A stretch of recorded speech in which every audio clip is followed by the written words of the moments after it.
VOLVOX by Raener Lewington.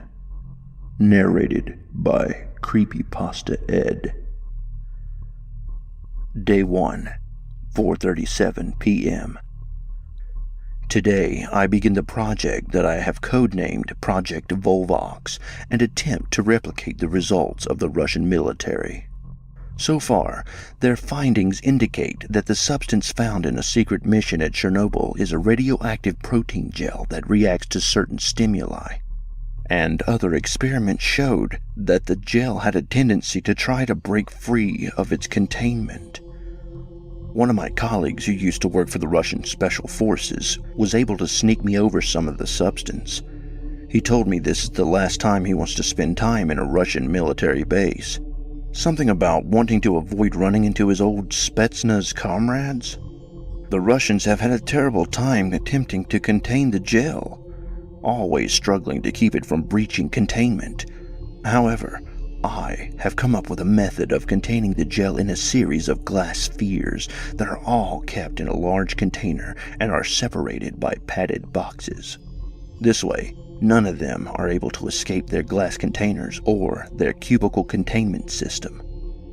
All of these precautions would seem unnecessary or downright outrageous to a novice researcher or anyone naive to think they could contain a sample of this nature with normal methods. However, even at my young age, I have already replicated 6 dangerous diseases in a lab setting and have developed treatments for each one and have successfully eradicated each test subject under a lab setting. My experience with disease and infection should come in handy for this study, and I fully intend to create a fully developed weapon and tool of both destruction and creation. As of today, this project shall be labeled Project VOLVOX, and all of the proceedings are going towards creating the most deadly weapon ever devised. By knowing how to create such a weapon, we further stand to gain a deeper understanding of the most complex and dangerous disease we have ever encountered. My past days as a researcher at Greenwood Mental Institution have helped prepare me for this moment, and from this day on, I will be focused on extracting purpose from this gelatinous solution that continues attempts at an escape. This entry will be the first of many that will be made to document the results of this study, as well as personal occurrences and thoughts revolving around this study. With all things boding well, we should see positive results emerge from these experiments that will help us to determine the overall function, properties, and overall applicable uses for this slime. From initial tests, this gel seems to consist of a complicated arrangement of amino acids and intersecting radioactive elements. Radioactive elements would normally cause neighboring or connected amino acid chains to decay and fall apart, but these bonds have remained consistently joined together at some ends and act less as a solid and more as a malleable plasma, one that borders the line between being organic and inorganic. Much further testing will need to be conducted to further map out the entire makeup of the substance itself. Each entry will be periodical and will be made to recap any major events revolving around this project. I will remain regular in recapping the events of Project VOLVOX, and will. Day 3, 3:26 p.m. The first major discovery has been made on Project VOLVOX. The specimen that I received has further revealed the secrets of its composition. The composition of this gel consists of highly reactive and slowly decaying amino acid chains that chain and reshape themselves to adjust to the release of energy by the plutonium trapped within the gel and keeping it from ever joining together as a solid mass. The gel tried much more vigorously to escape its containment system today, so I decided to open the upper hatch and insert a sugar solution into the sphere. The gel absorbed the solution quickly and began to move around more. I looked for more solid food that was present in the laboratory. I had a bag of beef jerky lying in my bag that I had planned to save for later. However, in this instant, I decided to remove it and give the gel a few pieces. the gel began to absorb the jerky, but much slower, like due to it being a more solid food. Once the gel had absorbed the jerky, the gel's movements subsided. I made sure to note this in my observations, as the gel shows no signs of possessing a mouth, anus, or even a nervous system. This peculiar behavior would normally be found only in organic life, yet the composition of the gel is not quite organic or inorganic in composition. As a pathologist, I have spent years studying both living and non-living pathogens, calculating every route and possibility they could take in their progression and spread. However, the behavior traits of this gel, combined with its seemingly unnatural composition, has left me dumbfounded as to what possibilities this gel might hold in its progression, spread, and growth. The specimen often attempts to escape its containment, possibly to spread to further hosts. Further analysis is required. Dr. Sennard arrived in my laboratory today. He wanted to discuss my first findings on Project VOLVOX. I discussed with him every observation I had made that showed any significance in regards to the discoveries our American team has made. He was both intrigued and concerned by my findings. Dr. Sennard found it absolutely fascinating that the gel modeled on its own and consumed organic material.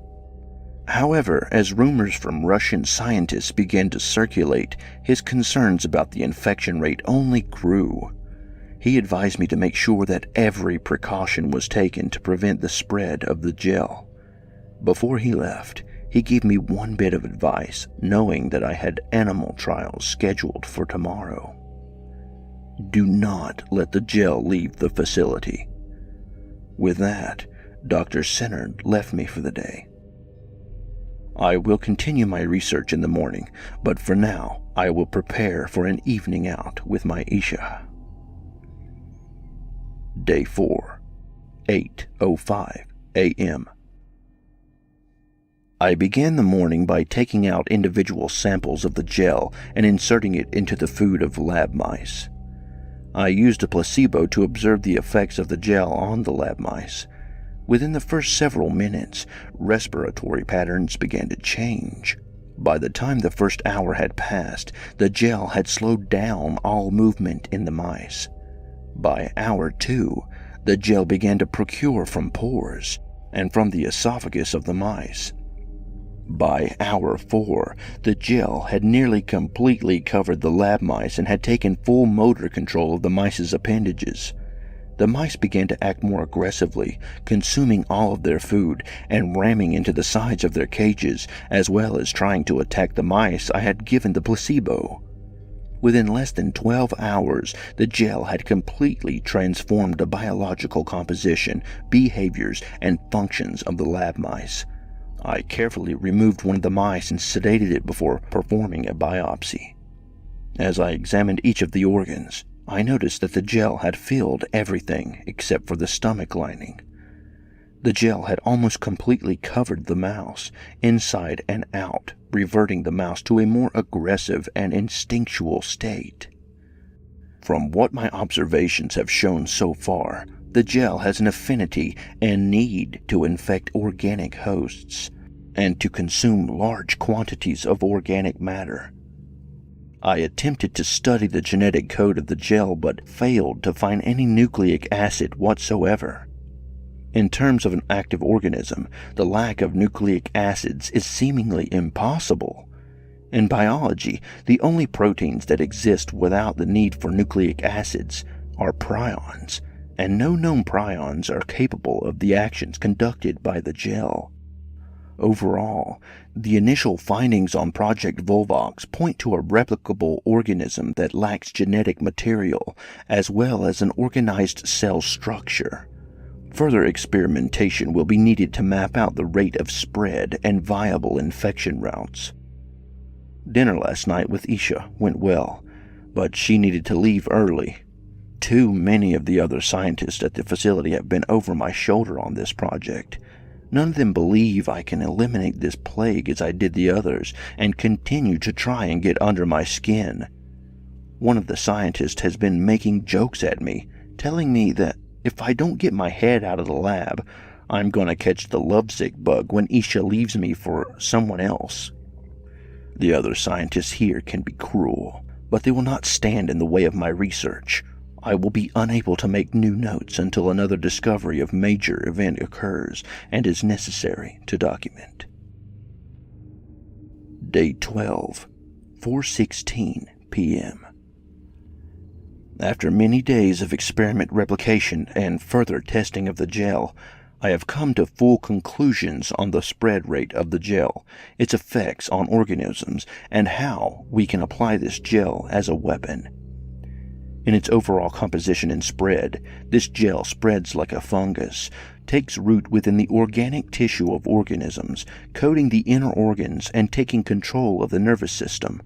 Once the neural passageways have been breached, the gel has full control of both the organism's eating habits and aggression levels, as well as all mechanical movement. The way the gel works its way throughout the body is both beautiful and horrifying. The gel enters the bloodstream and takes over the animal's body within a matter of hours. Once the gel has taken root, it forces the organism to search for high-caloric food sources and will consume other organisms to satisfy the demanding appetite of the parasitic gel. The gel has been rather easy to replicate, as it spreads like a fungus and is able to take root in any living organic flesh. It enters the bloodstream after taking root and replicates itself in spreading throughout the entire body. As a whole, the gel is a parasitic radioactive biomass that cannot metabolize or replicate on its own and must continue to infect and spread amongst new hosts to exist in and fuel the lingering hunger within the gel itself. Since the gel does not metabolize on its own, the gel itself can exist without food for a very long time and will not cease its thrashing function until the proteins that bind it together completely fall apart and leave the gel as a radioactive pool of biowaste. However, the gel continues to actively look for new hosts and will attempt to pass any barriers to infect a new host. Many disease researchers and biologists consider viruses to be unliving and almost zombie-like parasites that only exist and replicate due to living hosts that it can infect. Yet, this gel is still able to exist and perform simple mechanical movements, as well as absorb certain materials to add to its biomass. Yet it cannot metabolize anything on its own. This in itself was the massive discovery that had me on the edge of my seat this entire afternoon. As a whole, the gel should be incapable of movement in the slightest and must be entirely dependent on a host to spread. But this gel breaks all known observations and correlated beliefs held by previous researchers on what a living organism really is. Could this gel actually be a rare organism that only metabolizes off of its hosts? Or is this a much more complicated and dangerous version of a virus or prion? These questions are what I will have to answer if I am going to look for a counter-treatment to combat this spread of the gel if the gel is used in an area near civilians. The gel has been planned to be utilized as a weapon once I have developed a viable cure to combat the gel if civilians do become infected with the gel during a battle or attack. This biochemical warfare would normally be permitted by major organizations such as the United Nations, but with every major country and unified organization placing high stakes on powerful weapons to bring an uneasy peace, the sooner the United States has a weapon powerful enough for all major societies to fear it, the better. Many politicians are fighting over power on this new weapon, and an age reliant on bioengineering and bioweapons has taken a grip on Western nations. The United States wants to be a major leader in this heightened war of ideals and ideology. The world has become a clash between the old and new. What was once considered realistic and what now seems fictional, society has begun to blur the lines of what we truly identify as core values amongst ourselves and what we are willing to accept from life and our world as a whole. This gel has been shrouded in large amounts of controversy as to its purpose, its applications, and whether or not it will devastate the world if it were to ever be released. A lot of the world's biggest questions involving this gel fall on the facility I work in, as well as myself as the main researcher working endlessly on this gel.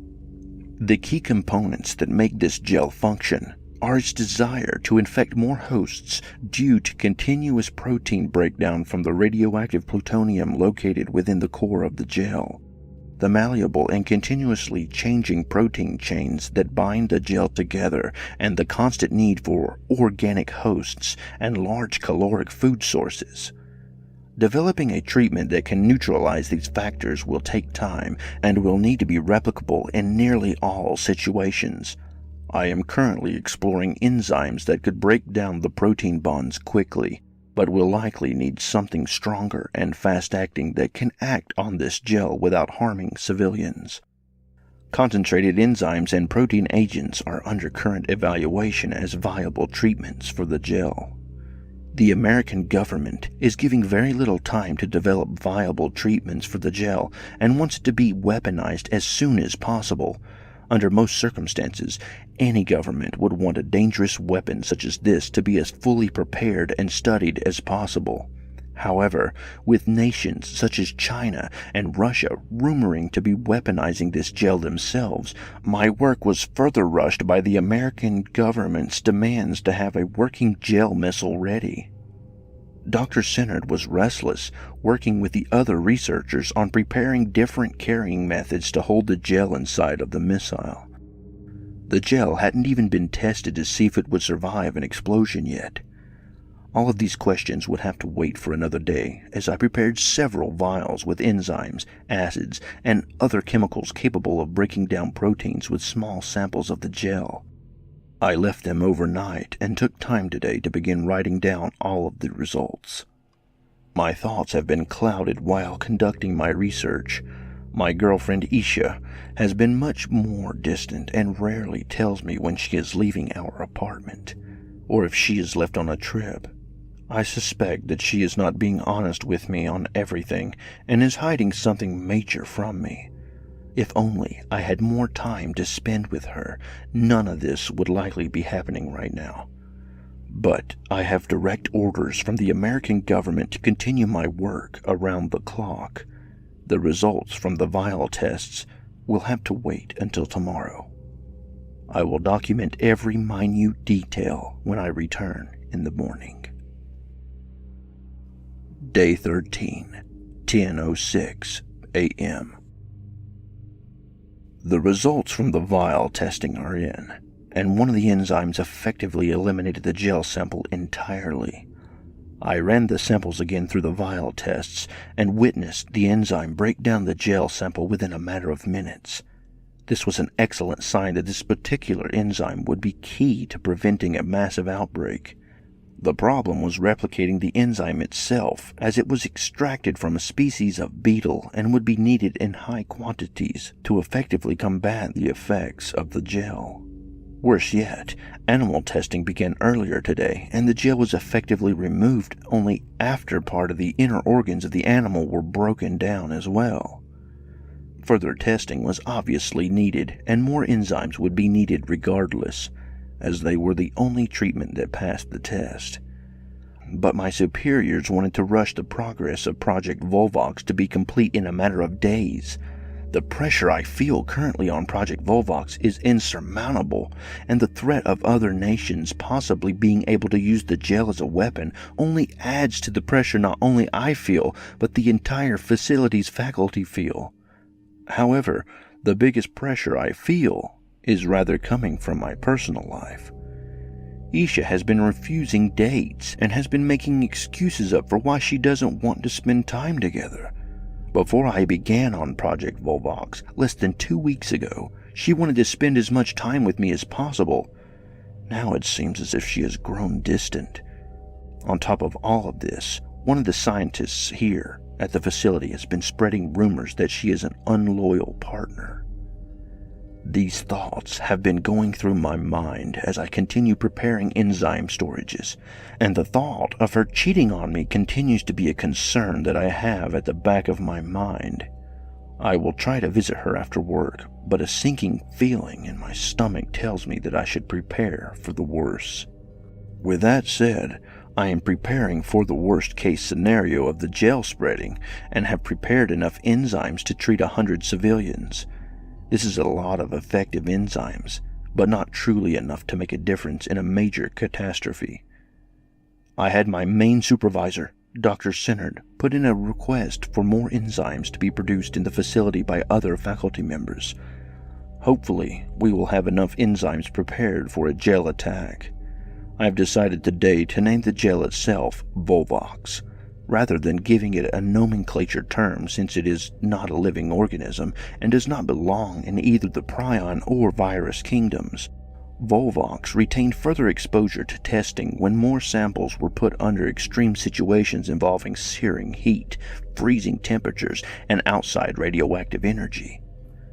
VOLVOX was able to continue moving in nearly any temperature, and radioactive energy seems to cause VOLVOX to expand and enlarge in size.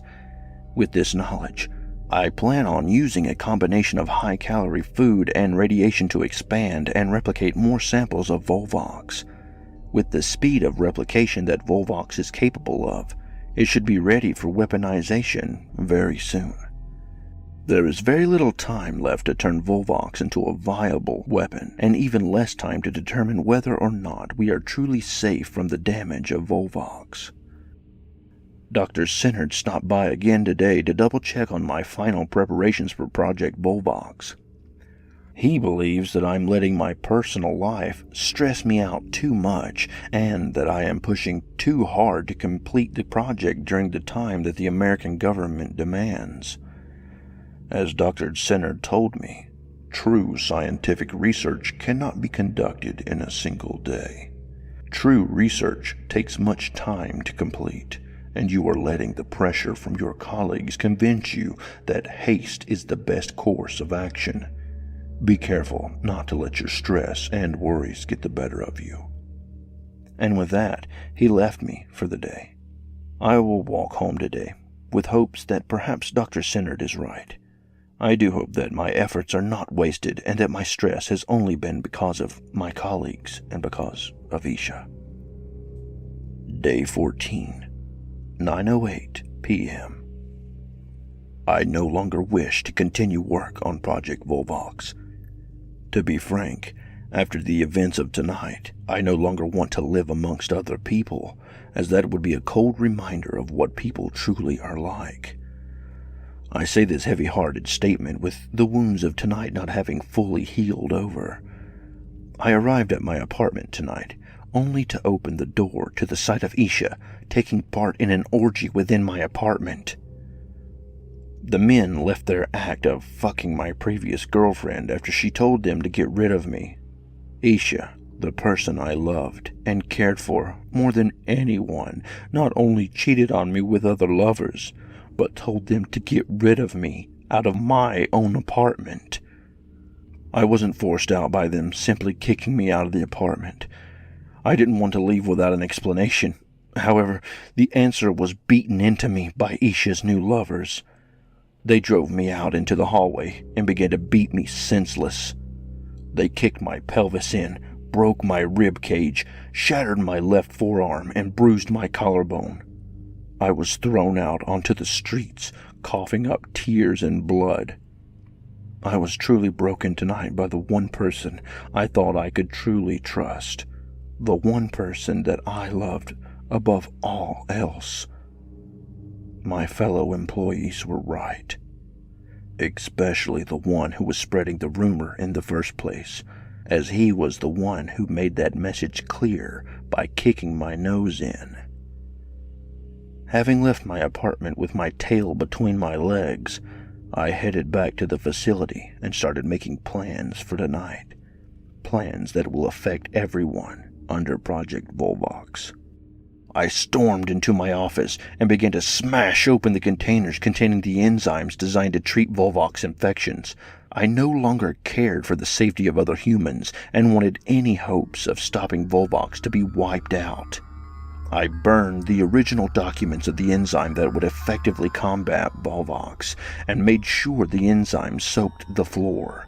After destroying the treatment enzymes, I took out the original gel sample and began to replicate it. VOLVOX was replicated into 7 separate copies, and each copy was placed into a spherical container. I took the crate with all 8 samples loaded inside and placed it into the back of a work truck. But before I was able to leave, I was interrupted by Dr. Sennard, who was about to leave the facility after a late shift. Mr. Farrell, are you about to leave? I took the time to stop and talk to him so I could avoid suspicion. Yes, I am, Dr. Sennard. Was there something you needed? No, I just wanted to give you my thanks for preparing and completing Project VOLVOX so quickly. Your work is the pride and joy of the United States military, and this entire facility owes you a debt of gratitude. I ducked my head to avoid direct visual contact with him. Well, I appreciate your kind words, Dr. Sennard, but I'd frankly be much happier once the project is complete. He noticed my injuries and flinched at the sight of my body. Are you all right? You appear as if you were attacked. I lied to his face and tried to reassure him. No, I'm fine, Dr. Sennard. I just had a bad fall earlier today and landed face first. I'll be fine. He wasn't convinced, but he didn't want to pester me any further. I see. Well, I hope that you have a good night, Mr. Farrell. Don't let everything get to you. And with that, Dr. Sennard left the facility for the night. I waited in the truck till he left. I write down these notes as they may be the last chance I have of writing down what will happen next. I will make all members of humanity pay for my suffering, and the entire world will know the name of VOLVOX. Day 15, 12:07 a.m. I have successfully made my way into the nuclear facility with my clearance badge and made my way in with the case to the nuclear missiles that were designed to hold VOLVOX capsules in. I placed each of the spheres into each of the 8 missiles and began to prep the launch. I locked all main doors to the main chamber. These final words I write now in my journal detail my actions that have sealed the fate of all of humanity. The nuclear warheads will launch in all directions, each one aiming for an individual continent to strike, and will vastly balloon and spread bits of the VOLVOX gel to all corners of the world, infecting and killing millions in the process. Once VOLVOX has infected millions of human hosts, they will wander the world as zombie-like killing machines, consuming and destroying everything in their wake. I can hear the soldiers now. They're trying to break down the door and stop me, but the timer is ticking down to its final moments. These bombs will give VOLVOX the stage it needs to bring humanity to its knees, and this will serve as my final legacy to the world. If I must guard the control panel with my life, I will. The world will pay for the damage it causes to innocent people for the damage that it caused to me. In humanity's final moments, it will be choked out by the very name of its killer. The world will know the name VOLVOX.